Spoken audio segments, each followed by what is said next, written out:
Hello friends, do you truly want to understand people? Do you want to recognize their behavior, their thoughts, and their true intentions? Every day we meet countless individuals, some we like, some we don't, some we understand while others confuse us. But have you ever wondered why people behave the way they do? Why are some people so charming and influential, while others irritate us the moment they speak? Why do some people easily manipulate others, while others repeatedly fall victim to deception? This is not magic, it's psychology, the laws of human nature. This book teaches us that human nature is predictable, and if we understand it, our lives can be completely transformed. Whether it's your personal life or professional career, having knowledge of people's true nature allows you to make smart decisions in every situation. The author of this book, Robert Greene, is known for his deep research and powerful storytelling. In this book, he decodes human psychology, manipulation, power dynamics, and behavioral patterns which, when understood, can help us achieve a new level in life. Imagine meeting someone new who seems very friendly, but within a short time, you feel emotionally drained by them. Or perhaps you have a good friend who always supports you, but one day you realize they were only doing it for their own benefit. In such moments we often think, if only I had understood earlier. This is a gap we repeatedly feel in our lives. But if we truly understand human psychology, we can not only decode the people around us but also transform ourselves into a better version. Have you ever felt that some people attract attention everywhere, whether it's at the office, a party, or on social media, while others, no matter how hard they try, are never taken seriously? This isn't just luck, there's a whole science behind it. The laws of human nature teaches us how some people manipulate others' emotions, how they use power to their advantage, and how we can recognize these patterns to take control of our lives. Understanding human behavior isn't just a skill, it's a survival strategy. If you can decode people's intentions, emotions, and hidden motives, no one can easily fool you. You can strengthen your relationships, grow in your career, and make yourself powerful in every situation. In this video, we'll dive deep into the summary of this amazing book, where you'll learn how to recognize others' true nature, control your emotional weaknesses, and give your life a new direction. So, make sure to watch this video till the end because if you miss it, you'll lose the power that could completely change your life. Now, let's dive into the fascinating journey of the laws of human nature, where we'll uncover the deepest secrets of human psychology.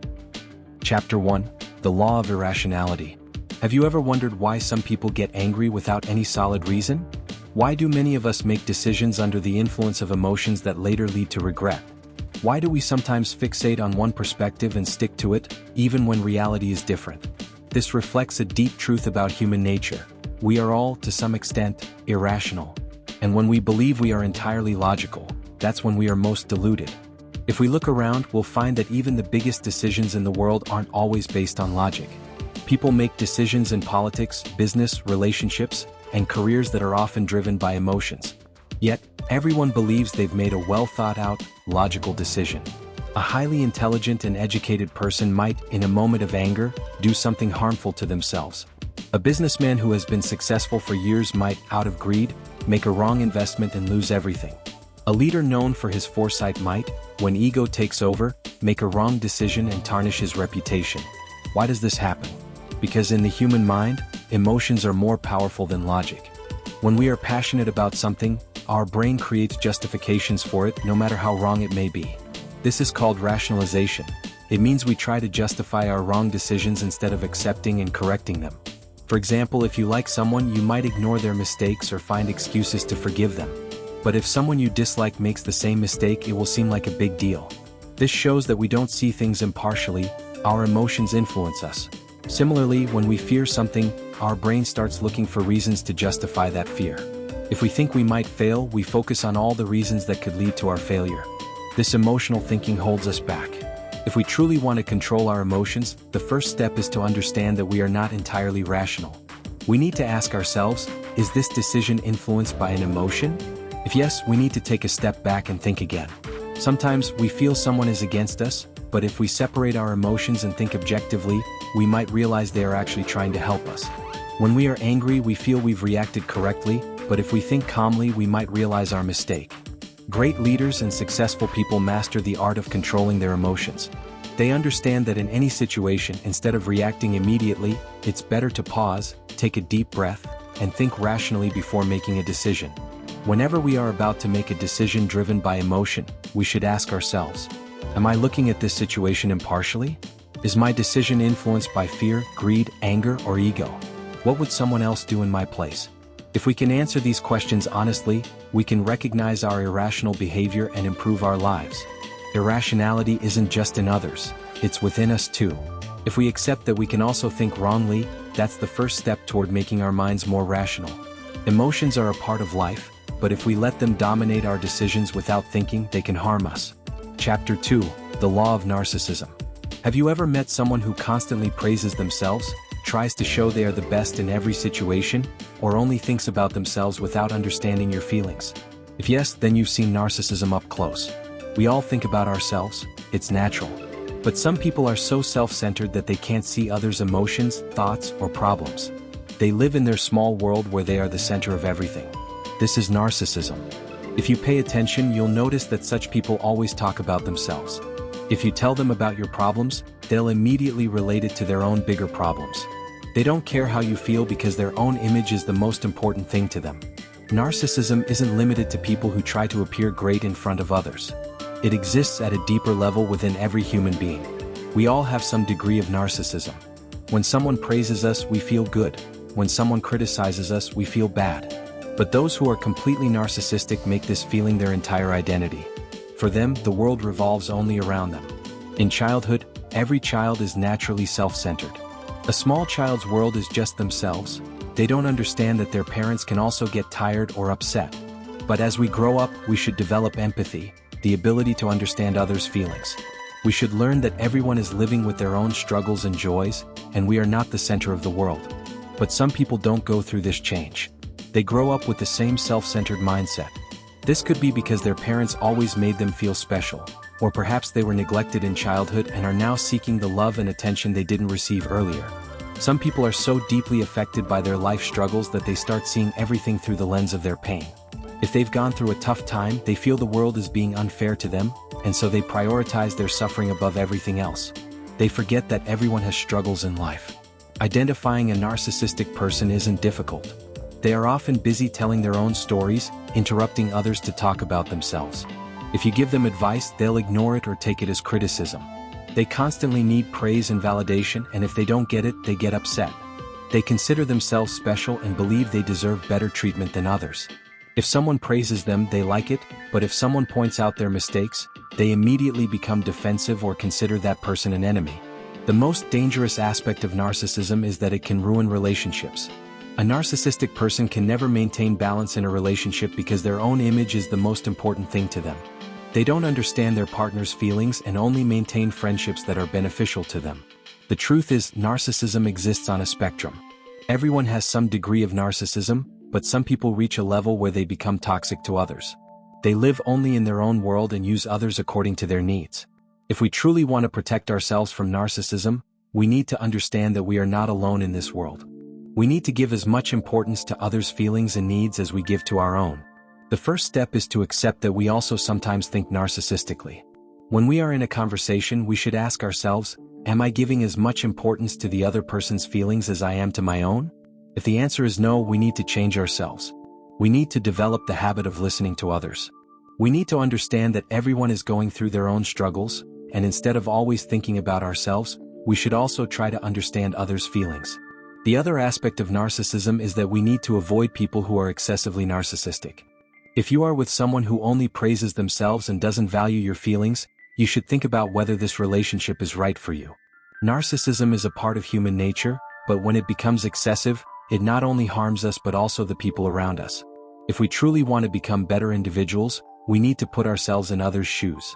We need to understand that everyone has their own problems and struggles in life. When we move beyond narcissism and become balanced and empathetic individuals, we not only strengthen ourselves but also our relationships. True wisdom lies in being able to connect with others' feelings and shifting our world from I to we. Chapter 3, The Law of Role-Playing. Have you ever thought that people aren't really what they seem? Each of us is playing a role, showing a face that is acceptable to society, one that people will like. But what if we understand this game and learn to use it to our advantage? We live in a world where people always try to hide their true selves. They don't show who they really are but rather what they think will impress others. In society, everyone is playing a role. a character they've chosen for themselves or one that circumstances have forced them to play. Look at any profession. A politician adopts a different persona to impress the public. An actor not only plays roles on screen but also in real life. A businessman always appears confident in front of his clients, even if he's scared inside.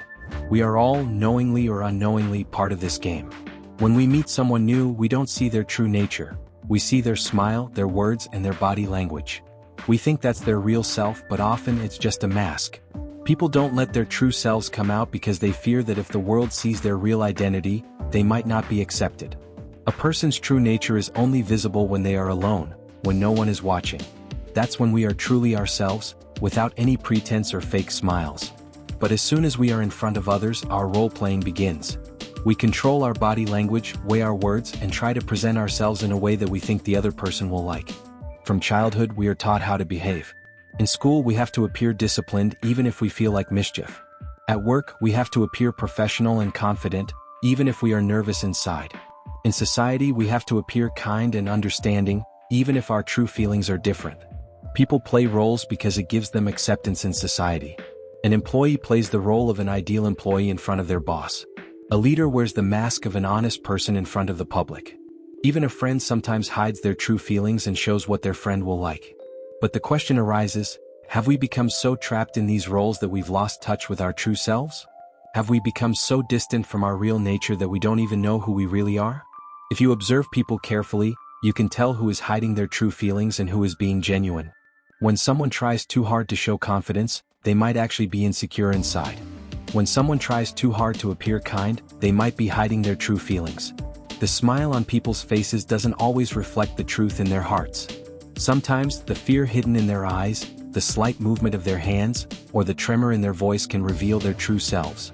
But we don't need to remain mere spectators in this game. If you understand this law, you can use it to your advantage. When you need something from someone, you can shape your role in a way that influences them. You can use your words, body language, and expressions to show people what they want to see. Now the question is, should we also be part of this game? Should we also wear a mask to create our place in society? The answer isn't that simple. If you want to succeed in this world, you need to understand that role-playing is part of society. You need to learn when and how to involve yourself in this game. If you are in a job interview, you'll show confidence even if you are nervous inside. If you are meeting an important person, you'll shape your language and behavior in a way that impresses them. But at the same time, you must remember not to let this role suppress your true identity. If you always wear a mask, there will come a time when you won't even know who you really are. So, the wisdom lies in using this law to your advantage but not forgetting your true self. The world is a stage and we are all playing our roles. Some are trying to show they are very successful, some are trying to prove they are very happy, and some are hiding their pain behind a mask of smiles. But if you understand this game, you can use it to your advantage.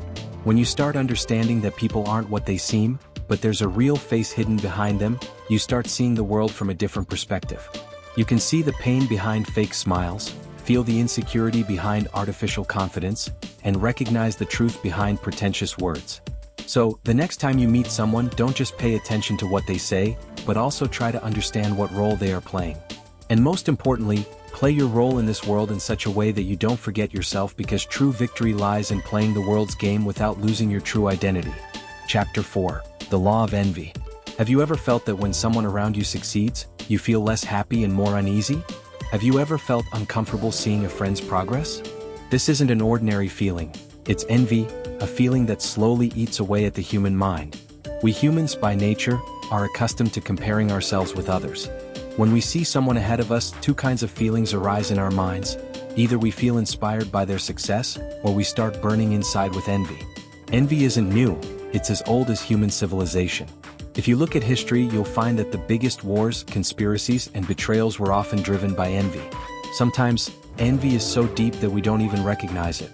We think someone's success doesn't affect us, but when that person moves ahead of us, a strange unease starts within us. We ask ourselves, why not me? Why don't I have this? What did they do that I couldn't? And this is where the game of envy begins. The most dangerous aspect of envy is that it slowly hollows out our personality. It forces us to focus on others' achievements and ignore our own potential. We lose sight of our goals because our entire focus is on what the other person is doing and how we can get ahead of them. If we look around, we'll see that people express envy in different ways. Some show it openly, they'll belittle your success, try to bring you down, or dismiss your achievements as luck. But some hide it. They'll praise you, but there will be hidden pain in their eyes and words. They'll pretend to help you but secretly wish for your failure. Envy isn't limited to personal life. It's seen in workplaces, friendships, relationships, and even families. Often, siblings, colleagues, and even closest friends harbor this feeling. Someone gets a promotion, someone finds a good life partner, someone builds their dream career. These are the moments when envy quietly takes root in our minds. But can envy be completely eliminated? Probably not, because it's part of human nature. But it can be controlled. If we understand that envy distracts us from our own potential, we can use it to our advantage. Instead of making envy a negative feeling, we can turn it into a source of inspiration. If someone is doing better than us, we can learn from them instead of burning with envy. Many successful people in the world achieved success not just because of their hard work but also because they channeled their envy in a positive direction. They developed the habit of learning from others' success instead of cursing themselves. So, the next time you feel uneasy seeing someone's success, ask yourself, can I use this feeling for my growth? If yes, turn it into inspiration. If not, remove it from your mind immediately, because burning with envy doesn't take anyone forward. Only those who recognize and control it are the real winners. Chapter 5. The Law of Aggression. Have you ever felt that someone is quietly plotting against you? Have you ever sensed the anger and jealousy hidden behind someone's sweet words? In the world, every person lives and expresses aggression in different forms. Some show it openly while others hide it behind a smile. But one thing is certain. Aggression is a part of our lives, and understanding it can be our greatest strength. Aggression is often misunderstood. When we hear this word, images of violence, anger, and physical conflict come to mind. But real aggression isn't always so direct. Sometimes it's very subtle and hidden. It's not always physical. It can also manifest in words, emotions, and mind games. Some people use aggression as a weapon while others try to control it. In society, every person has aggression within them in some form.